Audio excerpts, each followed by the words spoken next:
Welcome, listeners, to another episode of We Read It One Night. I am Allison, and this is the podcast where we talk about the romance novels that make you want to stay up all night reading. And I'm so excited to be joined today by Laura Piper Lee.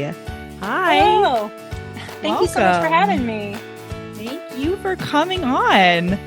My book club just did Pot Shot a few months ago, like in May or June or I don't know. Time means nothing. Time is immaterial. But it was so fun. It's such a fun book. Thank you. I had a lot of fun writing it. Yeah. Yeah. And it's in airport bookstores. Like it's funny because it's like, it's like weed all over the cover and like two people embracing. And it's like, it's not an expected like romance novel that you would see. Believe me, I did not expect for it to do as well as it has. I'm very Yeah. happily surprised by that. I really thought I was like, well, we'll see how it goes. But I didn't have like big hopes for it by any stretch. I thought I was like, well, Yeah. this will just be another weird book that I write. Yeah, because listener, for those of you who haven't read Pot Shot, which I highly recommend, it's like so funny. It's like so delightful. Like the opening scene is bananas. No spoilers, but the opening scene is absolutely bananas. But it, has a lot to do with our main character, Nomi, living in small town New Jersey, and she's trying to open, a weed store basically in her small town, and she's confounded by local political drama and family drama and like all of that. And then the hero is in the like most basic terms, like he's an anti-weed doctor basically, and also like a very grumpy doctor, like Yes. to the extreme. And obviously over the course of the book he like gets his head out of his own ass and comes to see the light. Yes, he does. Yeah, but what made you want to write about the book? Because like like even though obviously in the United States like weed is being legalized more and more, and like people are kind of mellowing out, when it comes to marijuana, it's still kind of like a little bit of a taboo topic. So to like write a heroine who's wants to make her whole livelihood, like Yeah. selling marijuana, both for like recreational and medical use, like what made you want to do that? So I have always loved stoner comedies. Like Yeah. from a very young age, nobody was paying attention to what I was watching on TV. And so I was watching like Cheech and Chong movies and Friday and like all the Seth Rogen stuff, all these stoner movies. And they Yeah. they have like the one thing that they all have in common, they're usually hilarious, but they also are deeply sexist. Like if they have any female roles in it at all, it's usually Mm-hmm. like this super like grumpy lady who's just waiting for the main guy to get his act together and to quit drugs, and so she's like a stick in the mud, or Yeah. she's like just a sex object with nothing to her at all. And Yeah. so I wanted to write a stoner comedy that centers women and women's pleasure, first and foremost, because women can be gentle, idiotic stoners too. That's my Yeah. thesis, Yeah. So that was part of it. And I also thought, my beloved stoner comedy genre is like it has to change because a Yeah. big part of stoner comedy are the plots usually center around like getting the weed and getting away from the cops and getting away from the man, right? And so like in a legalized future, like what does that look like? Yeah. How are we going to reinvent stoner comedy? And so Yeah. I thought it would be really fun to take like uh to basically kind of take what I love about from Broad City, which is like one of the funniest shows ever. It's Yeah. about two best friends who smoke weed, and two women in New York, and I loved it. And I felt so seen by that show. So I wanted to take like Broad City dynamics and mix them with Parks and Rec. So like small town, local government, batshit community people, Yeah. and I wanted to do those two things together because they're two of my favorite shows and my favorite style of comedy. And so that was, and also it was, the book is deeply personal. Nomi, my Yeah. main character, has Crohn's disease. I have Crohn's disease. When I first got out of college, I could not afford my medications. Like on my Yeah. salary, I had a certain amount per month, and my one prescription cost half of what I made in a month. Oh And my so I could gosh. not, Yeah. yes, I couldn't afford to pay rent and take the medicine that I was prescribed. Yeah. And so, yeah, so I just kind of quit medication cold turkey for a while. Right. And the only way I got through it was smoking weed. And I couldn't do it during the day because I had a job. But at night, that was like when I would do it. And then I'd be able to eat because Crohn's can make eating very difficult. And so I knew I wanted to write a book about a woman with Crohn's. And I thought, let's just do it all together. I want to write the stoner comedy. I want it to be funny. I want it to, center women. And I just thought it would be really fun to have like almost an office style romance, but set in a Yeah. dispensary. Yeah. I mean, I feel like you definitely succeeded. And like, as someone from, I grew up in Pennsylvania, I still live in Pennsylvania, like right across the border. It felt, I was like, I'm driving through this town, like on my way to the shore through like the Pine Barrens. Like, I'm going to find somehow like Nomi's down here. Um, but yeah, it's really, one of the reasons like I really wanted to talk to you on the podcast is because like I do know that, Nomi's story is really personal to you. And like, I think that we need more romance like about disabilities, and especially disabilities like Crohn's, that is like kind of objectively unsexy, right? Like, Mm-hmm. you know, but you make this book is still eminently sexy while like very, very, prominently featuring, Nomi's disability. And so like how did you, as you were writing, like how did you go about finding the balance between, those two elements of like showing the reality of living with Crohn's disease, which a lot of times, like you were saying, like makes it hard to eat, like causes pain, causes exhaustion, things like that, with like hijinks and laughs and like sexiness. Well, I mean, her disease limits her at times. Yeah. And when I wrote the book, when I was writing this book, I was very sick. I had a bad flare that lasted several months, and I just needed an outlet for all the feelings I was having because this was like around when my second book came out, and I was trying to do events, which I love to do, and I was getting so sick during and before these events where I would just be in Oh, pain, just like white knuckling my way through and like trying to stay chipper and fun. Um, and so I needed to process it. And I remember when I wrote it, I would, I have internalized a lot of the same shame that Nomi has. And so I remember mm, writing some of the moments where she's just saying like it is, like this is how lonesome and isolating it is and how embarrassing and, how society treats somebody with this disease, mhm. and I remembered thinking like, oh my gosh, they're going to tell me this is too whiny. They're going to tell me that I'll Yeah. need to cut it out, and then I had to be like, whoa, that's my own internalized embarrassment and shame about being Yeah. in pain. Because it's like, I think growing up, I grew up in the South where you never make a scene. You're not supposed to make a scene. You're not supposed to burden anybody. Mhm. And going from that to being like, I have this really bad problem that limits my life and I don't want anyone to know about it. However, Mm. it's like you're either going to think I'm a jerk when I never show up to things, or or I need to tell you what's going on. And Yeah. I've had to face that balance like my whole life. And I process everything through humor anyway. Like that's who I am as a Yeah. person. I make a lot of jokes. That's why Potshot is this like deeply sad book about, this woman who Yeah. feels like her dreams are limited by what she can, by what her body allows her to do and feeling Mhm. trapped in your own body and like your body's not on your side. But the coping mechanism of laughing through it and like, if you're not able to laugh through the hard moments, for Yeah. me personally, it makes those moments that much harder. And so I I think I just wrote it straight from the heart, and the Mhm. way she thinks when she's like going from a joke to like something deeply sad to a joke, that's just my internal monologue. And so Yeah. Nomi's definitely the most I've ever related to a character that I've written. Just because we're like, I mean, like I Yeah. said, I was going through a lot when I wrote it, and it just poured out of me. Yeah. And it felt like deeply personal, not insofar as like I was reading this and I was like, I bet this is exactly what Laura Piper Lee is like. But, there was so much sort of humanity to, the way that you wrote Nomi, and like the layers, like you were saying, is like, she's having a bad time, but she's processing that like through humor and horny pot, and all of that.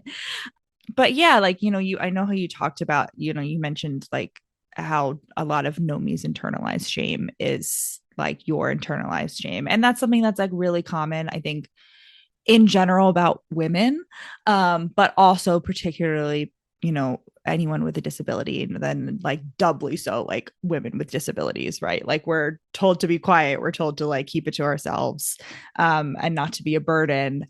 And it, I think that like when we have romance, like the importance of like including representation, particularly from authors that have it, that have specific disabilities, like in romance, is like showing like both the realities, like bringing awareness to the realities of living with that disability, but also saying like it is absolutely 100% possible to like have a happily ever after.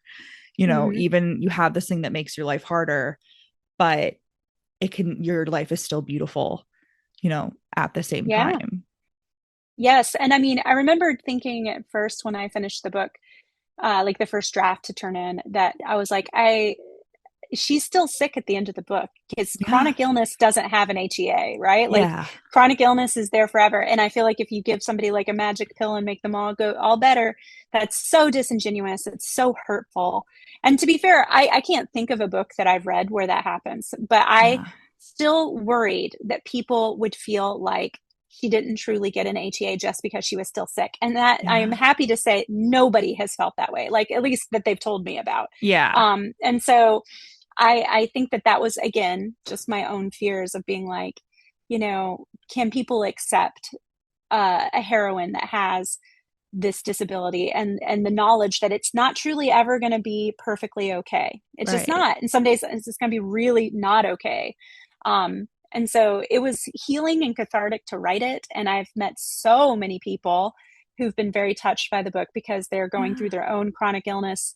A lot of people with Crohn's reach out to me, and it just made me feel so sad that we're all part of this awful club, but at the same Yeah. time, like way less alone. And I think the book helped them feel less Yeah. alone. And so I'm really glad I just was brave and wrote it, because I did Yeah. definitely say things that I'm this is a joke about diarrhea. Like this is a joke. This is like what am I doing? Like there Yeah. were moments where I was just like, I can't believe I'm writing this in a book. And but it's just, I Yeah. think the realness of it and not pulling punches is what's made it resonate so much with people. Yeah. I mean, I think that also like poop jokes are very in line with stoner comedies, like those kinds of like brands of humor, the like early 2000s, like really baudy, Yeah. wild humor. Like Seth Rogen's absolutely made like a poop joke in Oh, I'm his movies sure. I'm before. sure. Like there's no way, poops and farts. Um, but yeah, like seeing representing, I am, I'm autistic, I have chronic migraines, and like that's something that's like never going to go away, right? And like, yes, would I like prefer to not get migraines? That would be great, that would make my life a lot easier, but I also don't know who I am without migraines. And I think you make it very clear in the book, like Nomi is, she goes from being this like star student, she's the valedictorian, like her and Julian, the hero, like they meet in high school, they have like an academic rivals situation, like, and then she, her Crohn's like derails her life, and like she can't go to college, the college as she wants to, and she can't have this life that she wants to. And I think that that is really, even if you aren't disabled, like I think that that happens like so often in life, that Mm-hmm. like just something happens that just flings you off in the complete opposite direction. And so there's something like really deeply relatable about Nomi having to like start over from scratch and find something that is ultimately like really fulfilling and joyful for her. Oh, yeah, absolutely. And I mean, I think that goes along with, I think people I think people who are not sick but have sick people in their lives, they mean most of the time they're going to mean well, but some of the things that they say and do can be ultimately hurtful. Like, and in one of those cases, I think when people try to pretend that disability doesn't limit some people's lives, like Yeah. my disability is absolutely limited my life and Yeah. limited the things I can do. And I think that people who don't have it, they don't want to believe that. They're like, you can do anything. And you're like, actually, no, my body can't do that thing. I can't Yeah. do it. Like I could try and then I would get horribly ill, or I'd have to Yeah. like back out of it, or I would mess up because of, and I mean, or just being in situations that are so intensely stressful, like that my body just cannot handle the stress of it. And so I think that's another thing that people have resonated with the book, that Nomi had to let go of the idea that her value and worth as a human was directly correlated to what she achieved. And that was Yeah. like her first big lesson in life, about like her value is not tied to her capitalist worth to society. Um, Yeah. and that is what makes her be able to become that intervention that Julian needs, because Julian still believes it, Yes. and so when Yes. he meets her, she's just like, I don't play that game anymore. I have evolved. You need to evolve, sir. And he does eventually get there, but it takes a lot of the Yeah. book. Julian is such an interesting hero. And I don't know what sort of feedback you've gotten from readers, but like I would imagine he's somewhat polarizing, because he starts out like a big asshole. Like he Oh starts yeah. out just an absolute dick, and Yeah. he's not only a dick to Nomi because he thinks she's a slacker and he's like, you're promoting drug use and all of that, but he's also just like a bad doctor in terms of like how he relates to his patients, like even outside of weed use. Like he's very like condescending and judgmental, and like there is no like personal nature to him. And like, he says later in the book, that worked really well in the emergency room where like you're not really having a lot of one-on-one time with patients and like everything is a triage. But, now when we meet him in the book, he's working in a family practice, basically. Like he's a GP. So like you have to have that personal. And so like, I mean, that was a really brave swing to take as an author. And like, I think you pulled it off, but like, what made you go as hard as you wanted, like as you went with Julia? I love him so much. I think that Julian is deeply pure, but was just so wrong. And Mm-hmm. that wrongness, like the story he told himself about what life meant and like what he needed to do and all of that, was all just wrong. And it led to Yeah. him to lashing out and being this awful person in all these ways. And um I think once he like let go of those stories that he told himself about how things really were, and he sees them as they are, he's just able to like integrate his own personality with himself and feel like, like, and with the present, and he just finally understands and everything clicks together for him. As Mm-hmm. I think that in the beginning he is miserable, and he's so miserable and so tightly wound, he doesn't even realize that he is taking out his misery on like everybody around him, Mm. you know but it was quite brave of me, thank you. I when I wrote him, I was like, I love him so much. He's like my favorite character I've ever written. I think he's so Oh. funny and so pure and so baby girl. Like Oh he's yeah. just so wrong, And so it was so much Yeah. fun to teach him so many lessons in the book. And but my heart goes out to him. And I relate to him in some ways too, as a character. And but I think that's what makes the book work so well. I think that people people have responded to this book so intensely, and I think it's because the feelings are so real. Like, I take Mm-hmm. you on a journey, like you hate this guy, and then you watch him cry, you watch all of those prejudice. So in a lot of ways, I think of this book as almost like Pride and Prejudice, but he's Yeah. he's just a Mr. Darcy, and he's a real dick at first, and then once he like lets go of all of his prejudice, um and his pride, he is able to see the world as it is, and how he has been acting in it, and he learns. Mm-hmm. And so I think that I think that is what makes it so satisfying, because I feel like, in a romance, you're playing with fantasy that hopefully can come true, right? Like that, Yeah. finding somebody that you love. And I think that right now in our country, we all know people that are uh, deeply, in our opinions, wrong about stuff. And so seeing somebody have those like firmly held beliefs that are deeply offensive and wrong, learn and grow Mhm. and change their minds, that alone is like catnip, I think, to so many of us, Yeah. because it's like it gives you hope, and the people that you know in your life, that they might be able Yeah. to learn and grow and change. So um and but part of why I decided to make him as hard as he is because I wanted to give him every bad experience I ever had with a doctor. I wanted him to represent not only, you know, uh Nomi's dreams that she gave up. Like, he's this emblem of the life that she was going to have, that she couldn't Yeah. have because of Crohn's.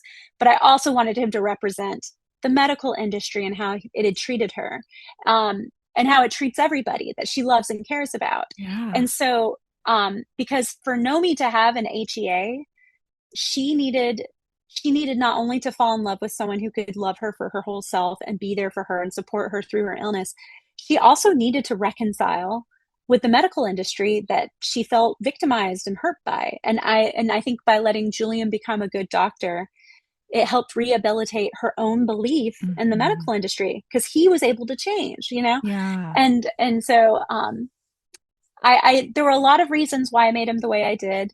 Yeah. Um, but but yeah, but I definitely, I have this, I try not to read reviews. I have seen a few where people were like, Yeah. I had to, I could not stand him. And I mean, most reviews say that, like, I hated this guy and then I Yeah. loved this guy. And I'm like, Yeah. that's so this is one of those books where I do think it's actually dangerous to DNF it when he's still awful. So I'm like, yeah, I'm promising you, just hang in there. He Right. does learn his lesson. And Right. most people hang in there, and that's why they love the book so much, because I pushed him to the brink and then I Yeah. brought him back.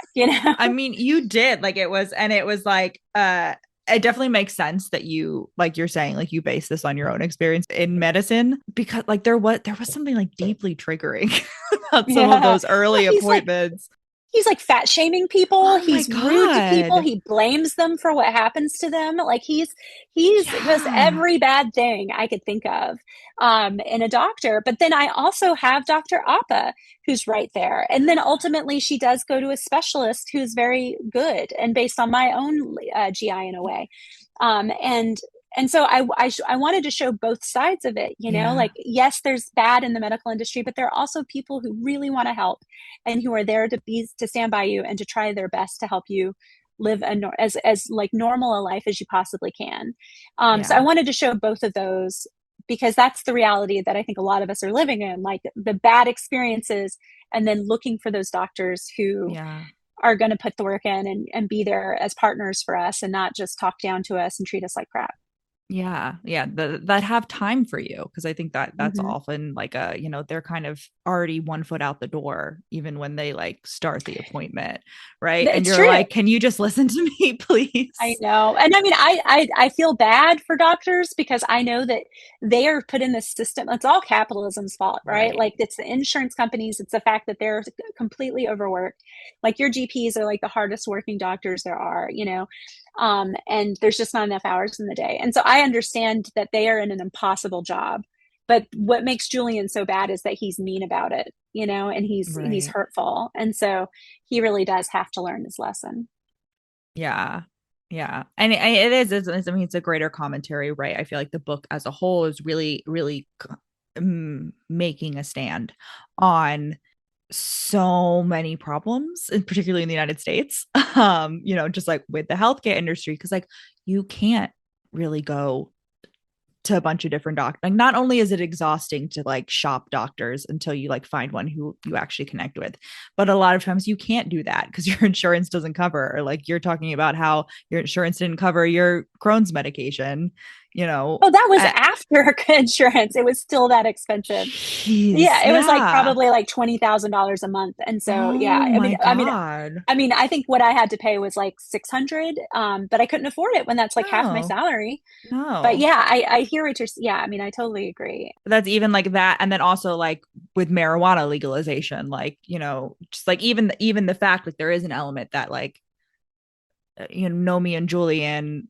are still ultimately like white people, right? And so Hmm. there's like an element and you know, I you don't necessarily like kind of dig into that in the book.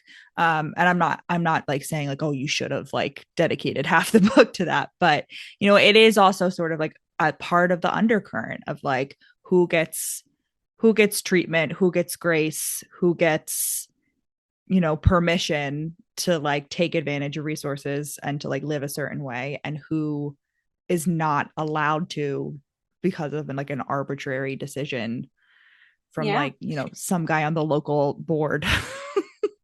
I mean, in Potshot, she has this nonprofit that she's working to get started where they work to expunge criminal records of like marijuana and cannabis related offenses.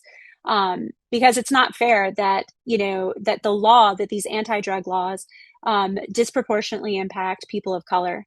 Yeah. And and then and now that it's legalized, it's like they're not going back retroactively to clear these people's Yeah. records. You know, some of these people are like labeled felons, you know, Yeah. for marijuana, and it's like that's outrageous.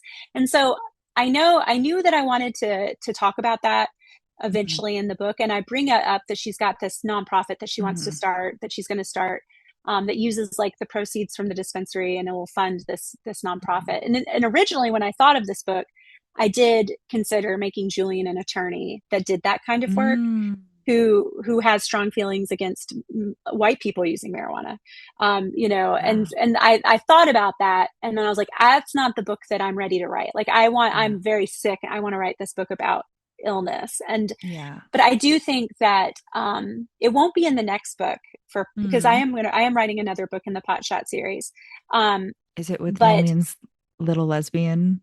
The like yes, what the is the mean little lesbian the mean Eve. little lesbian? I Yes, cackled every time you used it. I love her so much.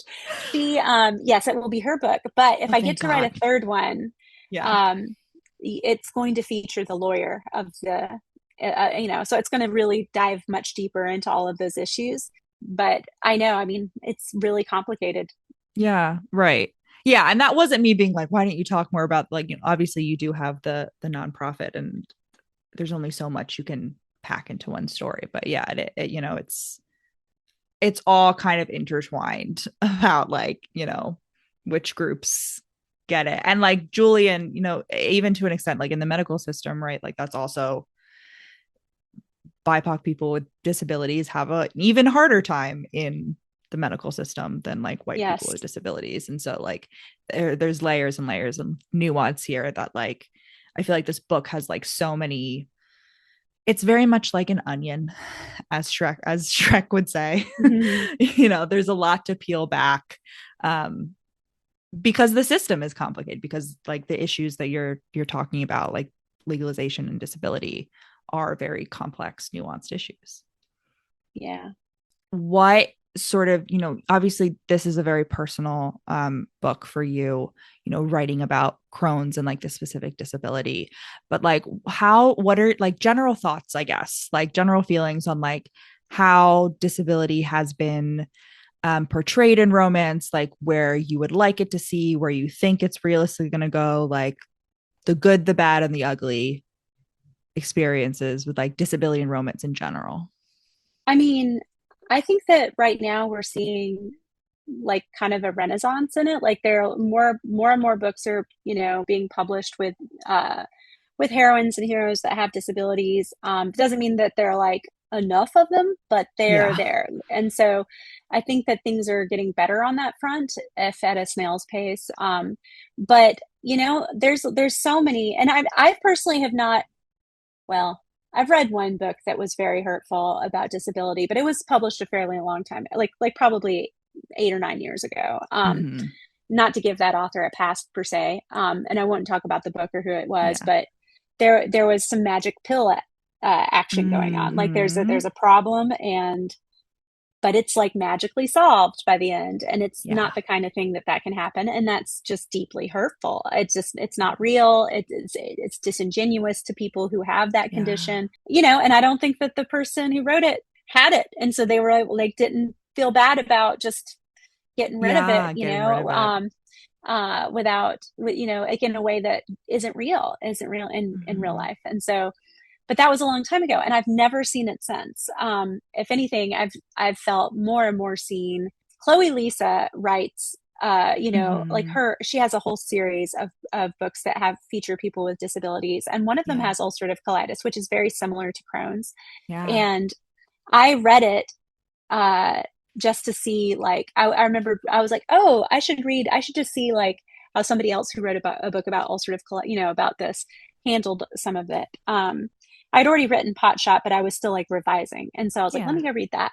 And then I ended up feeling so seen by this book, and I wasn't expecting to Yeah. and it like really touched me. And I was just like, I'm so glad we're living in this time where people are writing these books and they're getting published. Yeah. And I also super love Talia Hibbert's series, like Get a Life, Chloe Brown. I mean, there's some Yeah. really amazing chronic illness rep in those books. Yeah. And so, yeah, there's good stuff out there. And I personally prefer when people write from like a place of like deep research in their heart, Hmm.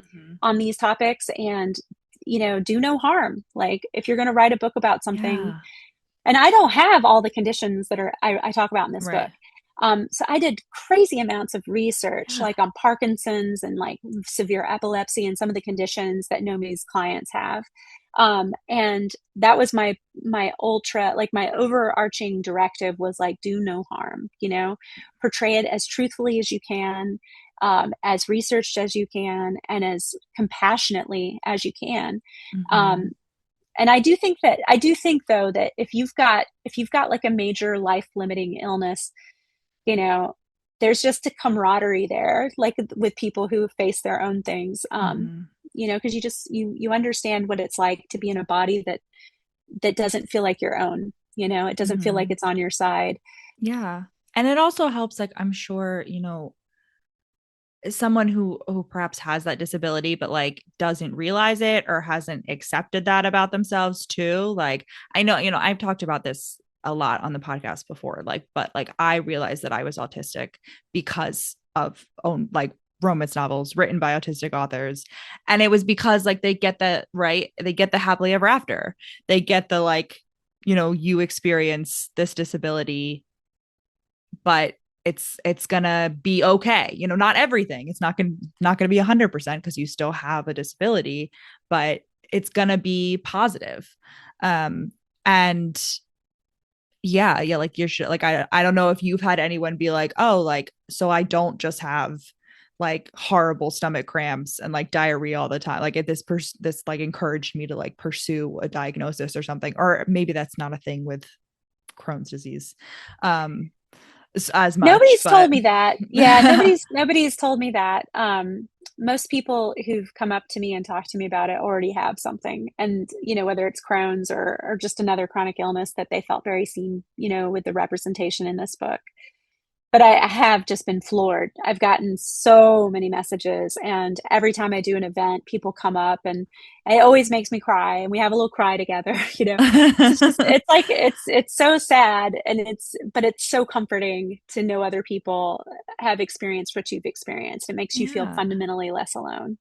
Yeah. And I think it makes people better partners too, and like better friends and better family members, like even if they don't have that experience. Like, okay, like here's an example. Here's inside the head of someone who has it experience. And obviously everyone experiences it differently, but like, it's eye-opening, I think, and especially like I don't know if this happened to me necessarily in Pot Shop, but like, in a lot of books that just have featured characters who are outside my personal experience, not necessarily with a disability, but like there'll be things where like, oh, I hate when people do this, or like this is really frustrating, and it's something where I'm like, oh, I've done that, and like I am now realizing that that there is a better way of acting and talking and saying. And yeah, I think it's so useful and Yeah. so wonderful to like find out about other people's experiences in like a very safe, Yeah, it's a positive very way. gentle way to educate people for sure. Yeah. Yeah. Cause I think also like, versus something like, and I'm not dunking on like thrillers or like, action movies or whatever, but like a lot of those, like there's gore and there's, it's not necessarily happy. So like romance is kind of very unique in its ability to like ease people in to new experiences, new perspectives. Yeah. Yeah, I Yeah. agree. Yeah. Do you have any like favorite? I know you already mentioned Talia Hibbert and Chloe Lisi's book, and that's in the Bergman Brothers series, listener. Hmm. But do you have any like other books, disability books that you Mm. love, like in romance? Let me think for a second. Ellie Palmer just released, it came out like last week. It's called Married with Benefits, which is, I Mm. think it's so much fun. Oh yeah. It's also a rom-com, but it's like a modern day marriage of convenience, which makes so much sense because the woman has chronic migraines and she Yeah. cannot afford her medication. And this guy needs something from her and he has excellent health benefits. So they marry for insurance so that she can get access to health care, and he gets what he needs. And so I thought that was such a clever, such a real world, use of a marriage of convenience, which I love that trope from historical romance, but Yeah. it doesn't really have much of a place in modern day, Yeah. at least in the realistic, there, of Yeah. course, there's always plots. You don't have to have them be realistic, but I do appreciate a realistic setup. And Yeah. so, but I loved it. And I thought it was really, the chronic illness rep was great. It's also just deeply funny. And it talked, it showed a lot of the same themes that I was trying to do with Potshot, Yeah. about how ridiculous it Yeah. can be to try and Yeah. just live your life and have access to healthcare in this Yeah. country. I mean, I know people who have like I know people in my real life who have married for health insurance. So like, yeah, it's Yeah, yeah, I'm absolutely not something that surprised. happens. Yeah. But I love Married with Benefits. It's very, very funny. So I highly recommend that. I'm trying to think. The one I have not read yet, but I've heard so much good about, is called It's All in Your Head, and it's by Sabina Nordquist. Um, Definitely, it's supposed to be like so touching and really raw experience of chronic illness rep. And so I have been wanting to read that, and just haven't yet. It came out around the same time as Potshot, and I've just been super busy the last couple months Mhm. because of Potshot. But I do want to pick it up and read that because I've just heard nothing but rave reviews. Yeah. Yeah. I also love 7 Days in June by Tia Oh, Williams. Like yes, she that, has thank you. chronic, yeah. That book is perfection. That's like one of It's my favorite romances, incredible. and that definitely that. I mean, to go back even further, The Kiss Quotient by Helen Huang was probably the Yeah. first one I read with a woman who, I mean, she has autism, and Yeah. I loved that book so much. And so, yeah, those two are both on my favorite list for sure. Yeah. Yeah. They're both so, and it's so funny because they're like also complete opposite like vibes, like Yeah, they are. books. Yeah, but they're both Yeah, incredible. Yeah. yeah. Final question. You feature a lot of local New Jersey politics in your Hmm. book. And I think you like posted on threads or something where you were like, like you posted like an article of like some real life like insane thing that happened in local politics. And you were like, people who think it's unrealistic, like what happens in pot shot, like look at this. And I think I was like, I think you could have gone harder, like honestly. Oh yeah, But I did. I did in the first draft. I did. I actually toned some of the local politics stuff down, in yeah. like in developmental edits and everything. But Yeah. Do you have any like favorite real life stories? Like anything that like, a town hall that you went to and you were like, that was definitely an inspiration for. um, um, I mean, the one you're referring to that I posted about because I thought it was hilarious was a man dressed up like a bong and went to a town hall and he called himself Bong Holio and made a big scene. And I don't know anything else about it. I just saw the footage of him like in this town hall, and it cracked me up. And I'm like, that's Pot Shot in a nutshell. Like, thank you, Bong Holio, for proving my point. I will say, like,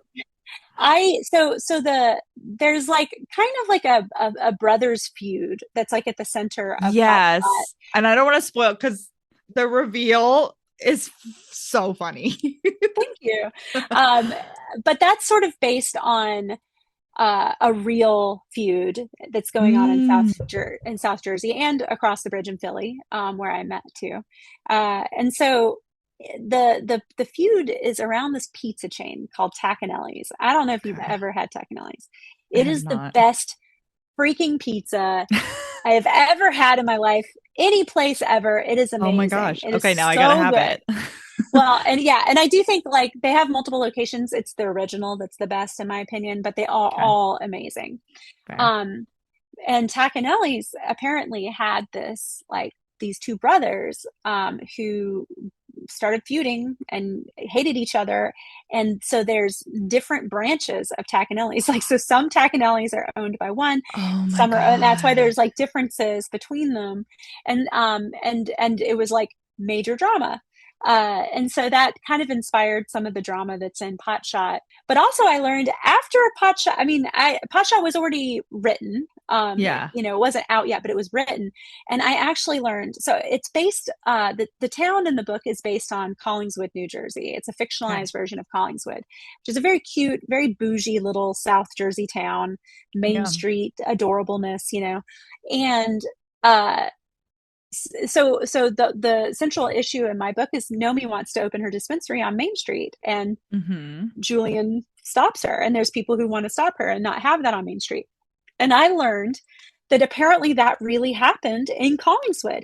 A woman wanted to own a dispensary, open it up on Main Street, and she lost. She lost at the zoning commission, and she had to open up on the interstate or like right off the Oh highway my or whatever in the God. industrial zone. And they were like, yeah, it didn't work out for her. And I thought that was so funny. I was like, oh my God.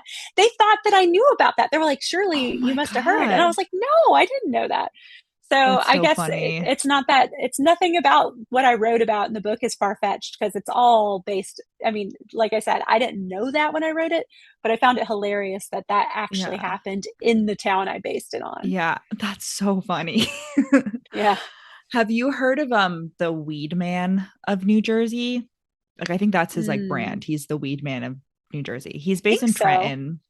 Hmm. He's based in Trenton, and I'm trying to try to keep this as vague as possible. I think I'm about to share like entire all public information, but someone I know used to work in like the Trenton courthouse, and the Weed Man is based directly across the street from the courthouse. And he had like he used to sell out of his van, and then like they impounded his van, and then like it ended up getting destroyed, and he like sued the state and like represented himself, like rolled in like basically like with Hmm. like a marijuana tie, and like represented himself and like got like restitution for his van. So like the state of New Jersey has like officially funded the weed man's business because he won Oh my in God. I need that to case. read that. I need to read about that. Yeah. That sounds Or like, hilarious. yeah, like some basic, yeah. He like, but he like, yeah.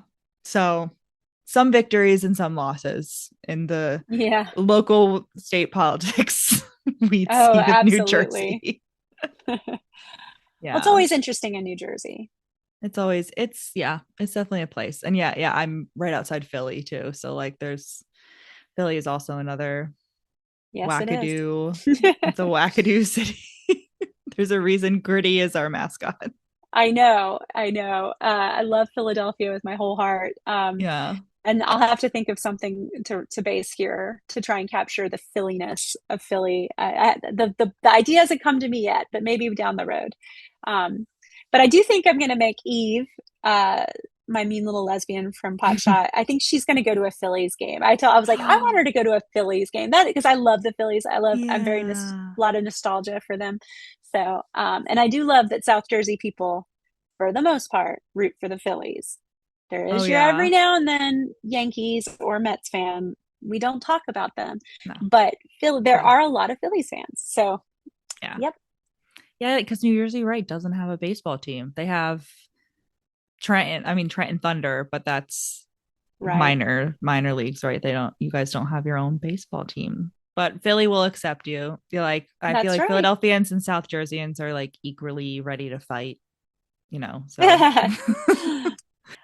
so any final comments on disability and romance, like your writing process, just any final thoughts, general comments. Well, I will say this.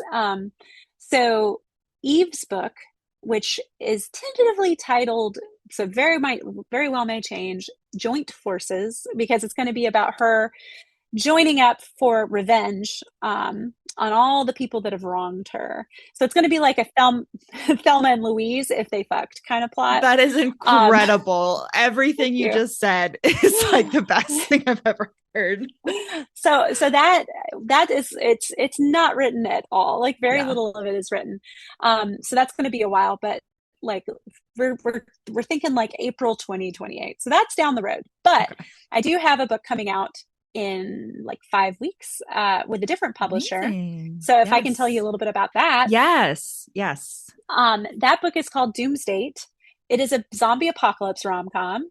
It is about a woman who is an anxious, like sheltered doomsday prepper. She like grew up in isolation.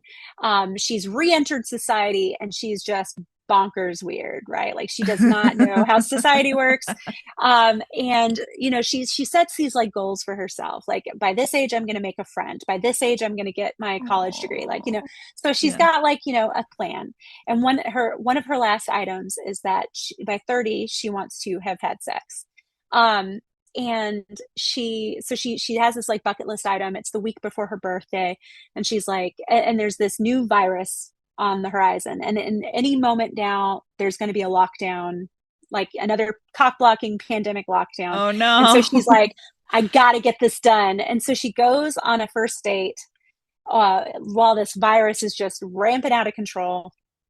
And she goes on this first date from an app, and the guy is like this soft, like nerdy film professor. And she's like, yes, he can teach me about sex. Like, this is perfect. Perfect. Yeah. Um, and so they go, but she does not realize that it is his best friend has catfished her because he's decided that Everett, who's the lead, it's time for him to get back out there after his wife had passed away a few years Oh before. So yeah. his best friend set up this account for him and tells him about this date like 10 minutes before. And poor Everett he's like too nice of a guy to not go. So he goes on this just doomed date. I mean, just a real, Oh. A it's there's no way that doomsday, one might say. that's, yes. And so this just terrible doomed date from the start. It's extremely awkward. You feel for them, even though there are sparks that it's Yeah. by and large just a train wreck. And it ends in the zombie apocalypse. The virus culminates, people start turning, and Maisie, the doomsday prepper, she's like, hey, I've been preparing for this my whole life. I'm ready to She go. Let me knows. at them. Yeah. And meanwhile, Everett, he's just a sweet little baby. He has no survival Oh. skills. And so she takes pity on him, and they team up to go on this road trip north to safety. And they go through like feral zombie United States. And so I took like a road trip rom com, Yeah. but put it in the apocalypse. And so they're like making stops because she's never been anywhere and she wants to Yeah. see stuff. And so the idea of the book is, she'll teach him how to survive Yeah. in exchange for sex lessons. And so he's like, all right, I guess we can, yeah, let's roll. And of course they catch Incredible. feelings. But Oh yeah, yeah. so that's Doomsdate. It comes out September 15th. So just like down the street. It's It's on the almost here. horizon. Yeah. Yes. Yeah. And listener, you can pre-order that at the link in the description. I'll put a link to that. Yeah, that sounds so fun. I love sex lessons. Oh, And I it's my love favorite when trope. it's like anxious, flustered man and like mommy. Like that combo is what it sounded like you were describing. But Well, it's a really fun power dynamic because she's yeah. like such a badass and Yeah. he's the real damsel in distress, but in the bedroom, he's the one who knows stuff. So they have like these power shifts that are very hot. Yeah. I think it's the spiciest book I've ever written by far. It's so much fun. I loved writing it. And I'm super pumped about it coming out in a few weeks. Yeah. It's just perfect timing. It's going to be spooky Yeah. season. Yeah. Yeah. It reminds me of have you ever read Mr. Impossible by Loretta Chase? No, I haven't. But that dynamic of like hyper competent woman, like kind of a mess man who also teaches her in bed, like Ah, I should check that out. I love yeah, Loretta it's Chase. a historical and it is it's like inspired by the mummy, so they are like British people in Egypt in like the 19th Uh, century. I think it's like not, it's like fairly good for a book published like 25 years ago, but I'm yeah. warning you now in advance. Yeah. It's British, it's English people in the 19th century in Egypt, but yeah, but the like the dynamic of like woman who's just trying to like hype, like get the job done. Yeah. Yeah. Yeah. I'm doing a big old tour for Doomsday too, Oh, that's so so maybe I can share with exciting. that. Yeah, we're Yeah. I'll be in Collingswood, New Jersey at Kiss and Tail. I'm going to go out to San Francisco, San Diego, Oh, Portland, Seattle, St. Louis, Minnesota, Minneapolis, and Orlando. So oh it's my a big tour. gosh. So hopefully folks can come see me. If you're a Pot Shot fan or a Doomsday fan, I mean, Yeah. come on down. Yeah. Is that all linked on your website? Yes, on my, well, I think it's on my website, but it's definitely on my Instagram. I have like a Okay. link in my bio that has tickets to all the Yeah. events. I am doing a really cool pre-order campaign for Doomsday. It's you're gonna get like a beautiful custom dust jacket with like from a very sweet, like beautiful moment in the book. So I'm love it. I think it's so gorgeous. But it'll be a That's so dust cool. jacket, yeah, like little tarot art cards, and some stickers. And so if you order from Kiss and Tail Bookshop in New Jersey or any of the bookstores on my launch, like on my launch week tour, Yeah. you could get the full pre-order package. And it's Oh, just, that's incredible. yeah, the Yeah. dust jacket in particular, I just swooned when I saw the first draft of it. So I'm Yeah. super excited to share it with everybody soon. Oh my God. I love that. Yeah. You've had like a busy year too. Like I feel like you like just finish tour with like you were out with Alex Fosti too. Yeah. Like you guys were like taking the US by storm. I had a bunch of events in the Midwest. I had like a festival in the weekend, and then I had something on Wednesday. And Alex was going to be nearby. We're like besties. I love her so much. Yeah. And so we were like, let's do a couple of events. Let's like get in a car and just road trip. And so we did, and it was super fun. But neither Yeah. of us technically needed to do that. Like both of our books came out. We had our big launch week Right. events, but we were like, we love doing events. We love doing joint events together. So, Yeah. if you ever have, and this is for all the listeners, if you ever have the chance to see me and Alexandra Vasti do an event together, we have the best time. Like we are laughing, like everybody is laughing. It is a joyful event. So I highly encourage you if you ever can see us together in particular. It's a good time. Yeah. I will second that. I have not seen you in person, but knowing both you and Alex can confirm that I can picture it, that it would be just a blast. So Yeah, we love each yeah. other. Yeah. So hopefully you guys can go see. Is she gonna be on any of the Doomsday? Not as of No. yet, Okay. but I think that I will get to do an event with her for her upcoming release, Swipe Bite, Yes, which comes right. Because out in that's come out in November. November. Yeah. And That's that's her that's vampire contemporary mystery yeah. romance. Yeah. Yeah. Yeah. I'm so excited for that. I have an arc of that and I have been like waiting as it's like a little treat. Like it's like hmm motivation. Like, okay, like when I finish like these responsibilities, I can read Swipe Bite. So I wasn't sure what it would sound like because I love her historical romances so much.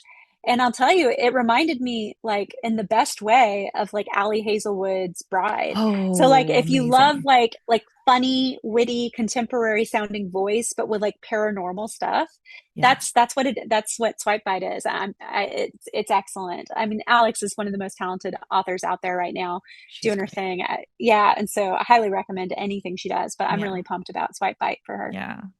And I think from the sounds of it, the Swipe Bite and Doomsday they'd be a good pairing. They'd be a good double Yeah, feature if you're that's interested, true. listener. So yeah. All right. So where can they find you after this Okay. episode? Best the where I'm most active is on Instagram at Laura Piper Lee. I do have a website. It's just www.laurapiperlee, all spelled out. And I occasionally update it. But I would say Instagram is probably the best place to find me. I'm also on Threads.